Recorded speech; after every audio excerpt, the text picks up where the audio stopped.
श्री राधा वल्लभ श्री शिव नाम श्री भोचन। भगवान शिव बोले, हे सनत कुमार, इस सावन मास में एक लिंग की स्थापना से ही भक्त को मेरा समीपे प्राप्त हो जाता है। भगवान महादेव जो कामदेव के अति भयंकर दुश्मन हैं, उनको 16 प्रकार से उपचार करते हुए ओम नमः शिवाय मंत्र से पूजना चाहिए। तत्पश्चात ग्रह यज्ञ के उपरांत उद्यापन करना चाहिए। तब हवन के पश्चात ब्राह्मण को भोजन कराए। ऐसा करने से अकाल मृत्यु नहीं होती है तथा इस मास का व्रत धारण करने वाली स्त्री बंध्या नहीं होती हैं। यह व्रत सारी विपत्तियों को हरने वाला तथा रोग और ताप को दूर करने वाला है। यह ऐश्वर्य में भी बढ़ोतरी करता है। श्रावण मास में पंचामृत से अभिषेक करने वाला मरणोपरांत शिवधाम में एक कल्प तक वास करता है तथा वह श्री भगवान सदाशिव को भी अत्यंत प्रिय होता है। इस मास में चावल का सेवन वर्जित है तथा मैं हवियात्र भोजन करने वाला अनंत धान्य सामग्री की अक्षय निधि पाता है। पत्तल पर भोजन लेने वाले को स्वर्ण का पात्र मिलता है तथा साग को छोड़ने वाले को साग कर्ता पद मिलता है। भूमि पर शयन करने वाला कैलाशवासी बनता है। मुहूर्त में स्नान करने वाला पूरे मास का स्नान फल पाता है। इंद्रियों को काबू में रखने वाला जितेंद्रिय बनता है, वह इंद्रिय जन्य फल की प्राप्ति करता है तथा स्फटिक मणि, पत्थर, मिट्टी और मरकत मणि से बना या स्वयं बनाए हुए शिवलिंग या चंदन, मक्खन या किसी और विधि से बनाए हुए शिवलिंग की मात्र एक बार पूजा करने से 100 ब्रह्मत्याओं का पाप नष्ट हो जाता है। सूर्य ग्रहण, चंद्र ग्रहण या किसी सिद्धि क्षेत्र में 1 लाख जप करने से मिलने वाली सिद्धि श्रावण मास में केवल एक बार जप करने से मिल जाती है। अन्य किसी क्षेत्र में नमस्कार या परिक्रमा से जो एक बार 1,000 वर्षों का फल मिलता है, वो इस मास में केवल एक बार के नमस्कार करने से मिल जाता है। हे ब्रह्मपुत्रों, मुझे यह श्रावण मास अत्यंत ही प्रिय है। इस मास में वेद पारायण करने से सब प्रकार के वेदों की सिद्धि मिल जाती है तथा श्रद्धा भाव से स्वाध्याय करने पर ब्रह्मत्या या अन्य जघन्य पापों से मुक्ति मिलती है। शिव बोले, हे ब्रह्मपुत्र, गुरुशैया पर किया गया पाप इस मास के पुण्य प्रताप से नष्ट हो जाता है। अतः इस मास में प्रतिदिन पुरुष सुख का पाठ अवश्य करना चाहिए। केवल इसका अर्थवाद कहने से नरक मिलता है। ग्रह यज्ञ में भक्त को समीधा, चरु, तिल और घी का प्रयोग करना चाहिए। पूजा में धूप, गंध, पुष्प आदि लगाए। भगवान सदाशिव का उनके रूपों के अनुसार बयान करके शक्ति के अनुसार होम, लक्ष्य होम व हवन करे। हे ब्रह्मपुत्र, अब मैं तुम्हें वार व्रत बतलाता हूँ। अतः दत्चित हो यह कथा सुनो। प्राचीन काल में प्रतिष्ठान पूर्णनगरी में सुकर्मा नाम का बहुत ही दीन ब्राह्मण रहता था, जो भिक्षावर्ती से अपना गुजारा करता था। एक दिन वह एक घर में भिक्षा मांगने गया। उस घर में कुछ महिलाएं रविवार का व्रत थी। उन्होंने ब्राह्मण को देखकर पूजा अर्चना का सामान कपड़े में ढांप दिया। फिर उसने उन स्त्रियों से कहा, देवियों, आप सभी साध्वी हैं। फिर उसने उन स्त्रियों से कहा, देवियों, आप सभी साध्वी हैं, फिर आपने क्यों ऐसा किया? मैं अपनी दीनावस्था के कारण अति दुखी हूँ, अतः मैं भी ये व्रत करना चाहता हूँ। मुझे इसके बारे में बताओ। महिलाएं बोली, हे ब्राह्मण देव, अगर व्रत में उन्माद, प्रमाद, श्रद्धा न हो तो ये व्रत सफल नहीं होता। अतः इनको त्याग कर कथा सुनो। उन स्त्रियों में से एक वृद्ध महिला ने उस गरीब ब्राह्मण को व्रत की विधि बतलाई तथा कथा सुनाई। वह कथा इस प्रकार है। श्रावण मास के शुक्ल पक्ष में प्रथम रविवार को मौन रखकर प्रातः ही उठकर नित्य क्रम से निवृत्त हो ठंडे जल से स्नान कर दान के पत्ते पर 12 परिधि वाला मंडल बनाकर उस पर लाल चंदन से सूर्य के समान गोलाकार बनाओ। उसी मंडल में संज्ञा नाम वाली स्त्री के साथ सूर्य की पूजा लाल चंदन से करें। सूरज के 12 मंडलों पर लाल चंदन के साथ लावा तथा जप अग्रे भक्ति और श्रद्धा से सूर्य भगवान को प्रदान करनी चाहिए।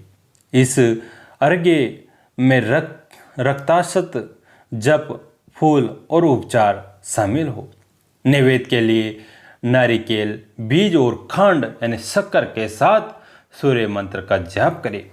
स्तवन और नमस्कार के लिए 12 मंत्रों का प्रयोग में लाए और 12 बार प्रदक्षिणा करके 6 सूत को एक जगह एकत्रित कर उसे 6 ग्रंथियों से युक्त कर दे। उसे श्री भगवान को समर्पित कर गले में बांध ले। 12 फलों वाला सूत्र विद्वान ब्राह्मण को दान कर दे तथा इस व्रत विधि को गुप्त रखे। इस सनत कुमार इस प्रकार व्रत करने पर निर्धन भी धनवान बन जाता है, संतानहीन संतान पाता है, कोढ़ी स्वस्थ हो जाता है, कैदी को कैद से मुक्ति मिलती है, रोगी रोग मुक्त हो जाता है, मनुष्य की समस्त मनोकामनाएं पूरी होती हैं। हे सनत कुमार, इस संसार में प्राणी जो भी अभिलाषा करता है वो पूरी होती है। श्रावण मास में रविवार की जितनी भी संख्या हो उतने ही व्रत करने चाहिए। व्रत से पूरा फल चाहने के लिए उद्यापन करना अत्यंत ही आवश्यक है। व्रत विधि जानकर हे ब्राह्मण अपने घर गया। घर आकर उसने अपने परिवारजनों को व्रत विधि का सुनाई। उस व्रत विधि के श्रावण मात्र से ही ब्राह्मण की दोनों कन्याएं अति रूपवान हो गई। लक्ष्मी देवी भी अब उस ब्राह्मण के घर में आकर वास करने लगी। इस प्रकार वह दिन ही ब्राह्मण कुबेर के तुल्य धनवान बन गया। एक दिन नगर नरेश ने रास्ते से गुजरते हुए उन दोनों कन्याओं को खिड़की में देखा तो वह उन पर मोहित हो गया।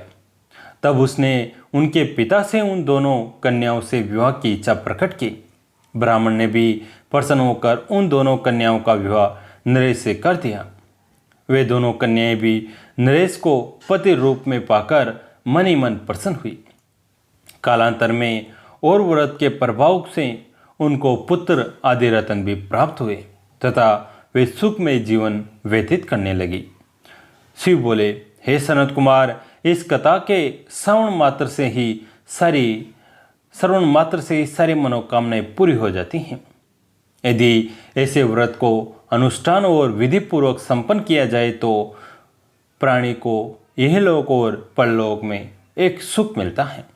अंत में वो मोक्ष पाता है। 5वें अध्याय के पाठ श्रवण से दरिद्रता का नाश होता है तथा शिवधाम की प्राप्ति होती है। सनत कुमार बोले, हे भगवान, आपने अति उत्तम महात्म्य सुनाया है। अब आप मुझे श्रावण मास के सोमवार की व्रत कथा भी सुनाइए। शिव बोले, हे सनत कुमार, अब मैं तुम्हें पार्वती सहित सोमवार व्रत की कथा सुनाता हूँ। चंद्रमा का दूसरा नाम सोम है। सोम ब्राह्मणों का देव है। सोमलता को यज्ञ साधन कहते हैं। सोम मेरा ही प्रतिरूप है, इसलिए यह सोमवार कहा जाता है। चूंकि यह उपासक को उत्तम फल प्रदान करता है, अतः यह सर्वश्रेष्ठ कहलाता है। हे सनत कुमार, अब मैं इसकी विधि बतलाता हूँ, ध्यानपूर्वक कथा का श्रवण करो। वैसे तो पूरे वर्ष के सोमवार व्रत उत्तम होते हैं, परंतु इस मास के 4 या 5 सोमवार व्रत अवश्य ही करने चाहिए। इसका पुण्य फल 12 मास के उपवासों से अधिक फलप्रद है। इस मास में एक सोमवार व्रत का फल वर्ष भर के सभी उपवासों के फल के बराबर होता है। अतः भक्त को श्रावण मास के शुक्ल पक्ष के सोमवारों का संकल्प करके इस मास में जितने भी सोमवार आए उनको सोमवारों को व्रत संकल्प करके रात्रि को शिव पूजन करें। संध्या काल में 16 प्रकार से शिव पूजा करके रात्रि को कथा श्रवण करें। अब मैं भगवान श्री सदाशिव की कथा कहता हूँ। श्रावण मास के पहले सोमवार को व्रत को ग्रहण करके नित्य कर्म स्नान ध्यान से निवृत्त होकर अपने आप को हर प्रकार से पवित्र करें। तत्पश्चात सफेद वस्त्र पहने मन से काम, क्रोध, मोह, अहंकार, द्वेष आदि को निकालकर मालती, मल्लिका आदि अनेक प्रकार के फूलों और तथा निर्दिष्टित उपचारों से मंत्र ओम नमः शिवाय अथवा त्र्यंबकम मंत्र से पूजा करें। कटरबंद होकर उच्चारण करें। हे सर्वशक्तिमान महादेव भगवान, तुम भवनाशक हो। हे उग्र उग्रनाथ भव शशि मौली, मैं कटरबद्ध हो आपका ध्यान करता हूँ। इस प्रकार से मनोहारी वचनों से देव महादेव का स्मरण करें। अपनी सामर्थ्य अनुसार जो भी ये व्रत करता है उसे प्राप्त पुण्य लाभ इस प्रकार हैं। जो प्राणी सोमवार को महादेव और पार्वती का पूजन करने वाले भवबंधन से मुक्त हो शिवधाम पाते हैं। इस मास में होने वाले नक्त व्रत का वर्णन मैं संक्षिप्त रूप में करूंगा। वे पाप जो अनंत काल में भी नहीं करते, वे भी नक्त भोजन के द्वारा नष्ट हो जाते हैं। इस अति उत्तम व्रत को करना चाहिए। इस व्रत को करने से पुत्रेच्छु को पुत्र की प्राप्ति होती है। धन चाहने वाले को धन मिलता है। वो ये लोक में समस्त सुख सुविधाओं का उपभोग करता हुआ मरणोपरांत रुद्रलोक यानी मोक्ष पाता है और वहाँ भी वो देवों द्वारा वंदनीय होता है। इस लोक को असारमेय और चलायमान जानकर बुद्धिमान प्राणी व्रत और उद्यापन द्वारा अपना जीवन सफल बनाता है और सद्गति पाता है। मोहमाया को त्याग कर प्राणी को अपनी सामर्थ्य के अनुसार सोने की बनी शिव पार्वती की बेल पर सवार प्रतिमा बनवानी चाहिए।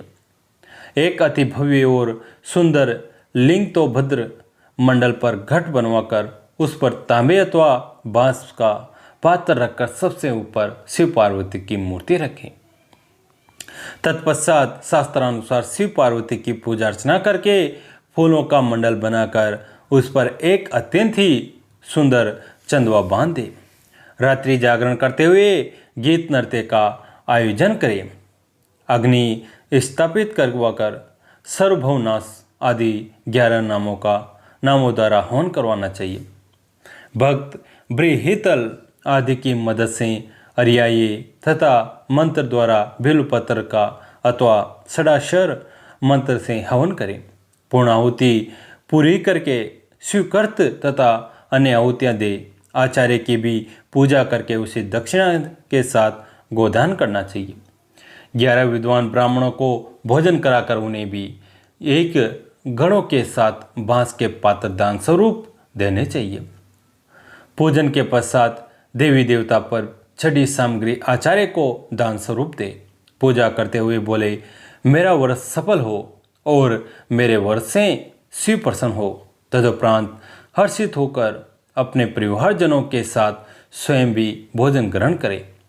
इस बतलाए गए उपाय से व्रत करने वाला मन चाही वस्तु पाता है और उसकी समस्त इच्छाएं पूर्ण होती हैं। वह सुख भोग कर मरणोपरांत विमान में सवार हो शिवलोक जाता है। वो वहाँ भी पूजनीय होता है। सर्वप्रथम यह सोमवार व्रत भगवान कृष्ण ने स्वयं किया था। उसके बाद उनके अनुयायियों, राजाओं और धर्म पुरुषों ने यह व्रत शुरू किया। इस व्रत को केवल श्रवण करने वाला भी पुण्य फल पाता है। इस छठे अध्याय के पाठ श्रवण से शिव सानिध्य तथा पुण्य फल की प्राप्ति होती है। भगवान शिव बोले, हे ब्रह्मपुत्रों, अब मैं तुम्हें श्रावण के मंगलवार व्रत की कथा सुनाता हूँ। तुम एकाग्र भाव से सुनो। इस व्रत को करने से कोई भी स्त्री विधवा नहीं होती। सधवा स्त्री को अपने विवाह के बाद 5 वर्ष तक यह व्रत अवश्य करना चाहिए। यह व्रत मंगलगौरी व्रत कहलाता है। यह तापनाशक व्रत है। विवाहोपरांत पहले मंगलवार से यह व्रत प्रारंभ करना चाहिए। उस दिन पुष्प मंडल बनवाकर उसे कदली से बने रोम्बों से सजाए। उसमें अनेक प्रकार के सुंदर वस्त्र तथा फल लगवाकर मंडप में स्वर्ण निर्मित देवी की आदम कद प्रतिमा एक साथ पर स्थापित करवाकर उसकी पूजा करनी चाहिए। सामर्थ्य न होने पर अन्य किसी धातु की भी प्रतिमा बनवाई जा सकती हैं। वह प्रतिमा मंगल गौरी की होनी चाहिए। उसका पूजन करने के लिए 16 उपचार, 16 ध्रुव दल, 16 चिड़चिड़ा दल, 16 चावल और 16 चने इस्तेमाल करें। पूजन के लिए 16 बत्तियों वाला दीप रखें अथवा 16 दीप प्रज्वलित कर श्रद्धा भाव से समर्पण करने के लिए दही तथा चावलों का नैवेद्य प्रयोग में लाए। देवी की प्रतिमा के समीप सिल और लोटा अवश्य रखें। इस प्रकार विवाहित स्त्री को लगातार 5 वर्ष तक वायना देना चाहिए। शिव बोले, हे सनत कुमार, अब मैं तुम्हें वायना की विधि बतलाता हूँ, अतः ध्यान से सुनो। मंगला गौरी की एक पल की प्रतिमा बनवाए अथवा ये प्रतिमा आधे पल या चौथाई पल की अवश्य होनी चाहिए। तत्पश्चात अपनी अर्थ शक्ति के अनुसार कलशों को सोना, चांदी अथवा चावलों से भरना चाहिए। कलशों पर धारण किए जाने वाले वस्तुओं अथवा चोली को रखकर उस पर वो सोने की प्रतिमा रखे। तत्पश्चात उसके पास सिल और लोटा रख देना चाहिए। सिल व लोटा चांदी का बना हुआ होना चाहिए। माता पिता को वायना देने की यही विधि है। तदुपरांत 16 सदवा ब्राह्मणियों को भोजन करवा देना चाहिए। इस उपाय से पत्नी 7 जन्मों तक सुहागन बनी रहती हैं। इस प्रकार व्रत करने से पुत्र, पौत्रादि व धन संपत्ति स्वयं ही प्राप्त हो जाते हैं। सनत कुमार ने शिव से पूछा, हे प्रभु, सर्वप्रथम ये व्रत किसने किया तथा उससे कौन से फल की प्राप्ति होती है? इसके बारे में आप मुझे विस्तार से बताइए। शिव बोले, पूर्व काल में कुरु देश में श्रुत कीर्ति नाम राजा का शासन था। वो राजा न्यायप्रिय, शांतिप्रिय, विद्वान, शास्त्रज्ञ, धीर एवं वीर था। उसके राज्य में चहु और शांति थी। उसका कोई शत्रु नहीं था। उसे संसार की समस्त रिद्धि सिद्धि प्राप्त थी, परंतु वह निसंतान था। संतान प्राप्ति के लिए वह दिन रात जप तप करता था तथा साधु संतों के शरण भी जाता था, परंतु उसका मनोरथ सिद्ध नहीं हुआ। फिर वह देवी की आराधना करने लगा। देवी ने प्रसन्न हो उसे स्वयं आशीर्वाद दिया तथा अभिष्ट वस्तु मांगने को कहा। राजा बोला, हे देवी, यदि तू मुझ पर अत्यंत प्रसन्न है तो मुझे पुत्र रत्न की प्राप्ति का वर दे। मेरे राज्य में धन धान्य अथवा अन्य किसी वस्तु का भाव नहीं है। देवी बोली, हे नरेश, तूने मुझसे अत्यंत ही दुर्लभ वस्तु मांगी है, परंतु मैं तेरी मनोकामना अवश्य पूरी करूंगी। अतः अब तू दच्चित हो, मेरी बात सुन। तेरे यहाँ पुत्र अवश्य उत्पन्न होगा। वह अत्यंत मेधावी भी होगा, परंतु वह 16 वर्ष तक ही जी पाएगा। परंतु वह सुंदर, विद्याहीन हुआ, दीर्घायु होगा। देवी के बात से राजा अत्यंत चिंतित हो रानी के पास गया और उसे सब कुछ कह सुनाया। पत्नी से विचार विमर्श कर वह पुनः देवी के पास पहुंचा और उसे स्वर्ण गुण संपन्न 16 वर्ष तक जीवित रहने वाला पुत्र ही मांगा। देवी बोली, हे नरेश, मेरे मंदिर के बड़े दरवाजे पर आम का एक पेड़ है, तो उस पेड़ से एक फल ले जाकर रानी को खिला देगा तो अवश्य मनोरथ पूर्ण होगा। राजा वैसा ही किया। 10 मास पश्चात एक पुत्र रत्न को जन्म दिया। प्रसन्नता के साथ दुख से परिपूर्ण राजा ने बालक के जात क्रम व संस्कार आदि करवाए। बालक जो जो बढ़ता चला गया, त्यों त्यों राजा रानी की चिंता भी बढ़ती चली गई। उन्होंने अपने पुत्र का नाम चिरायु रखा। जब बालक 16वें साल में लगा तो राजा रानी चिंतित हो गए। अब नरेश और रानी बालक की मृत्यु को निकट देख कांप उठते थे। वे दोनों, राजा और रानी, अपने नेत्रों के सामने राजकुमार को मरते हुए नहीं देख सकते थे। अतः उन्होंने राजकुमार को उसके मामा के साथ काशी भेज दिया, परंतु उन्होंने अपने भाई राजकुमार के मामा को गुप्त वेश यानी कार्तिक वेश में भेजा और उसे बतलाया कि उन्होंने बड़ा होने पर अपने पुत्र को भगवान शंकर यानी जगतपति की यात्रा पर भेजने का वादा भगवान शिव से किया था और भाई को आदेश दिया तो अपनी समस्त शक्ति से इसके देह प्राण से रक्षा करना। इस प्रकार मामा भांजा काशी चले गए। कुछ दिनों बाद वे आनंद नगर पहुंचे। वहां पर वीरसेन नामक शासक राजा करता था। वह अति वीर शास्त्रज्ञ था और कुशल नीतिज्ञ था। उसके राज्य में चहु और शांति थी। उसका कोई शत्रु भी नहीं था। उसकी रूपवान और लावण्यमयी कन्या थी। उसका नाम मंगल गौरी था। वह चंद्र के समान श्वेत कांतिवान थी। जब वे दोनों आनंद नगर पहुंचे तो राजकुमारी अपनी सखियों के साथ खेल रही थी। वे दोनों राजकुमार और मामा उनको देखने लगे। उसी समय राजकुमारी की सखी ने राजकुमार को खड़ा रंडा अपशब्द कहा। इस पर राजकुमारी ने अब अपनी उस सखी को डांटा और कहा, हे सुखी, तुमने उन्हें अपशब्द क्यों कहा? मेरी कोई भी सखी ऐसी अमंगलवाणी बोलने वाली नहीं है। उसकी सखी अति लज्जित हुई और उसने क्षमा मांगी। राजकुमार ने उसे बतलाया कि मंगल गौरी के वर और व्रत प्रभाव से मेरे हाथ से जिनके भी माथे पर चावल गिर जाएंगे, उसके साथ मेरा विवाह हो जाने पर यदि वो अल्पायु वाला है तो भी चिरायु वाला हो जाएगा। उस दिन राजकुमारी का विवाह बलहीक नगर के राजा दृढ़धर्मा के पुत्र सुकेतु से होने वाला था। विवाह के समय वर को कुरूप तथा मूर्ख देखकर वर पक्ष के लोग अच्छे वर की तलाश में थे, सो उन्होंने उसे छिपा दिया तथा राजकुमार के मामा से अपने भांजे के विवाह का प्रस्ताव रखा और कहा कि आपका भांजा अकाल मृत्यु को प्राप्त नहीं होगा।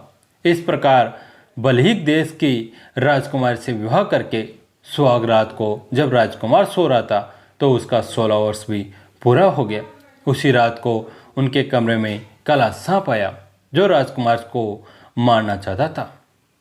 उसे देखकर पहले तो राजकुमारी भयभीत हुई, परंतु बाद में उसने नाग देवता को दूध पिलाया और उसकी 16 उपचारों से पूजा की।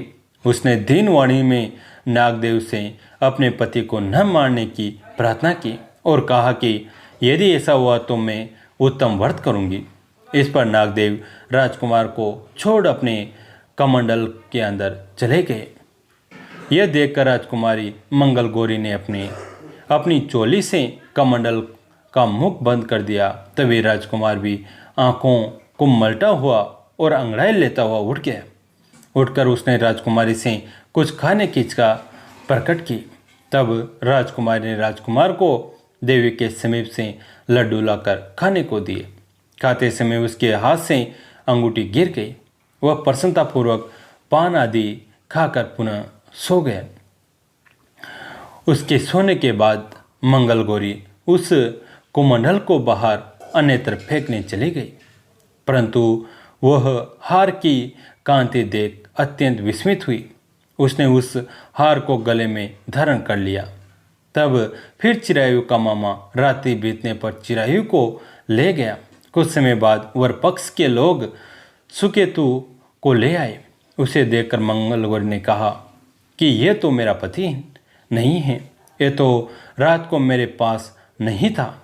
इस पर वर पक्ष के लोग चकित हुए और मंगला गौरी से कहने लगे, यदि ये तुम्हारा पति नहीं है तो तुम इसका कुछ ठोस आधार बतलाओ।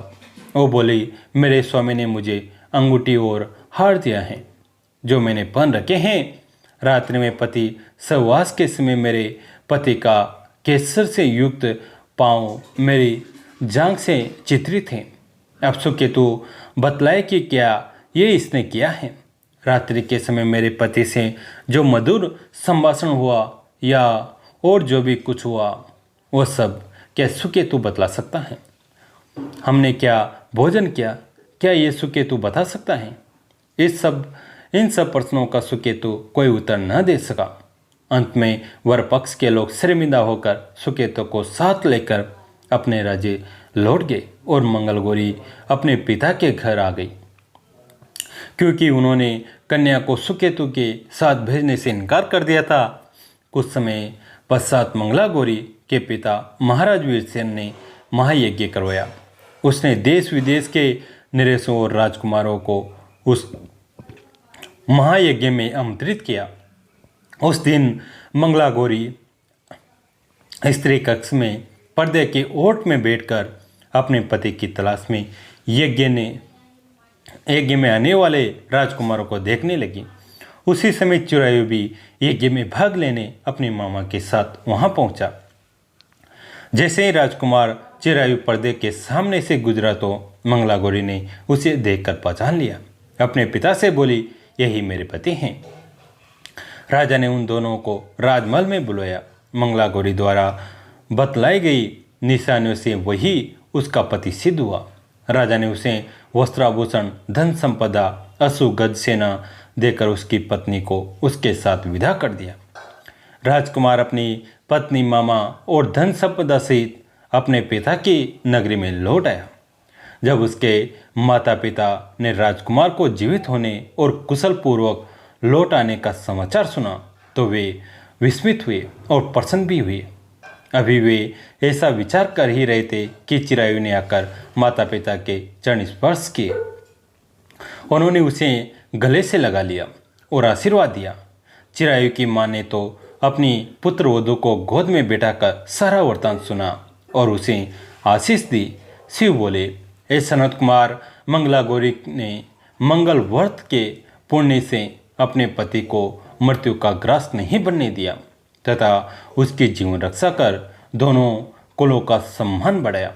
हे सनत कुमार, जब भी भक्त इस कथा को सुनेगा वो भी पुण्य का भागी होगा और उसकी भी सारी मनोकामनाएं पूरी होगी। शिव जी बोले, हे महर्षियों, शिव जी ने यह कथा सनत कुमार को सुनाई तो वह अति प्रसन्न हुए और उन्हें आशीष असीम आनंद मिला। 7वें अध्याय के पाठ श्रवण से मनोरथों की पूर्ति व आयु में वृद्धि होती है। शिव बोले, हे सनत कुमार, अब मैं तुम्हें बुध तथा बृहस्पति व्रत के संदर्भ में बतलाता हूँ। इस व्रत को नियम, भक्ति और श्रद्धा से पूरा करने पर सर्वोत्तम सिद्धि मिलती है। स्वयं ब्रह्मा जी ने चंद्रमा को ब्राह्मणों के सिंहासन पर आसीन किया था। किसी समय चंद्रमा ने बृहस्पति की पत्नी तारा के रूप लावण्य पर आसक्त हो काम के वशीभूत हो गए। चंद्र ने अपने बल से गुरु पत्नी का भोग किया। कालांतर में तारा ने एक पुत्र को जन्म दिया। उसका नाम बुध था। तब वह बलशाली, ओजस्वी और सुंदर था। बृहस्पति ने जब अपनी भार्या को चंद्रमा के पास देखा, उन्होंने उसे अपने लौटाने को कहा, परंतु चंद्रमा ने तारा को वापस नहीं किया। इस पर बृहस्पति ने इंद्र सभा में जाकर सब कुछ इंद्रदेव को बतला दिया। इंद्र ने चंद्रमा से कहा, ए चंद्रदेव, तुम्हें गुरु पत्नी वापस कर देनी चाहिए, पर स्त्री से रमण करना महापाप है, अतः तुम गुरु पत्नी लौटा दो।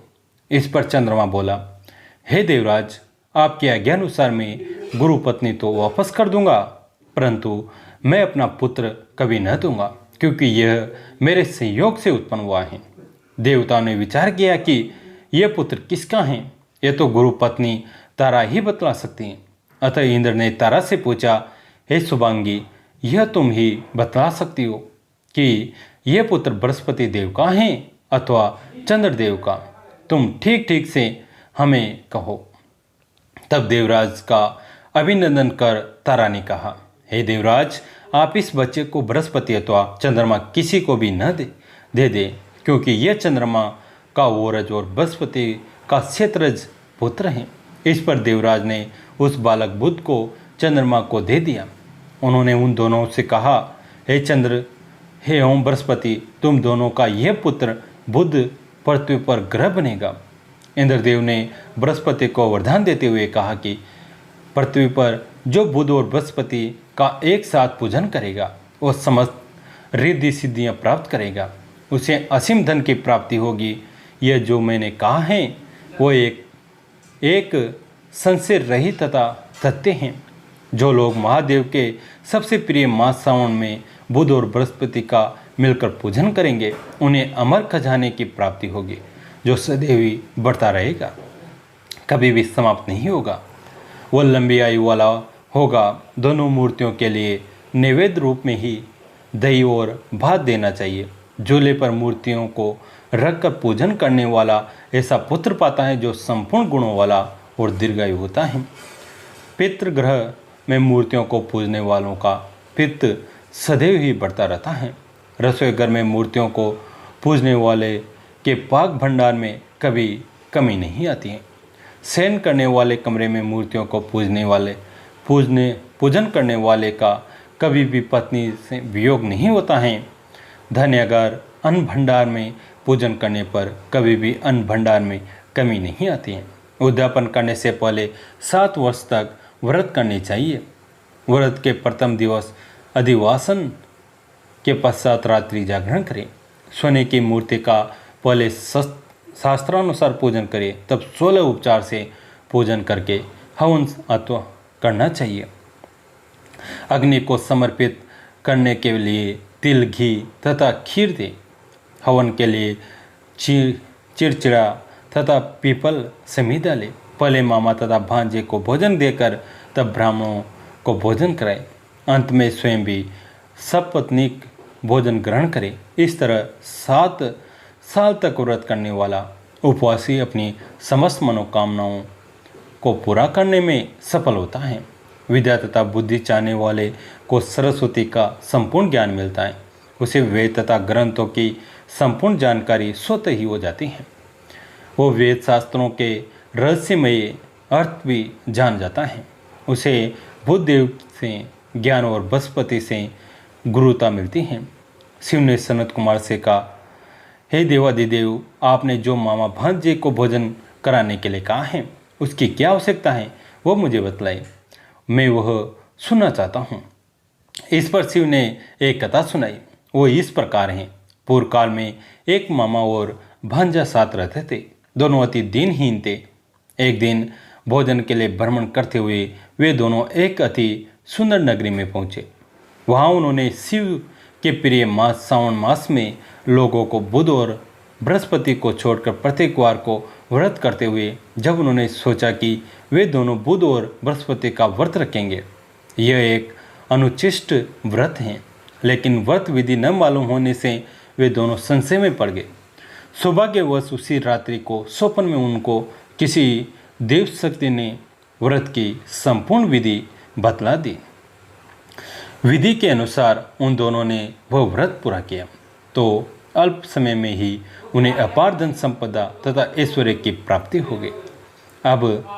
वे कुबेर के ही समान धनवान हो गए। उन्होंने 7 वर्ष तक ये व्रत किया तो पुत्र पौत्र आदि के स्वामी बन गए। तब बुध और बृहस्पति ने मामा भांजे को दर्शन देकर कृतार्थ किया और वरदान दिया, आप दोनों मामा भांजे ने विधि एवं नियम अनुसार ये व्रत पूरा किया है।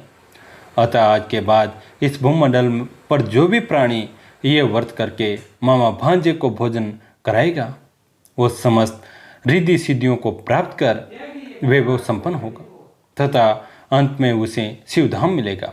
8वें अध्याय के पाठ श्रवण से मनोरथ की पूर्ति व आयु की वृद्धि होती है। कैसी लगी आज की कथा? अगर अच्छी लगी तो इसे अपने दोस्तों के साथ, फैमिली के साथ शेयर करें और हमारे चैनल को सब्सक्राइब करें। कहानियों तक सुनने के लिए आप सभी का तहे दिल से धन्यवाद।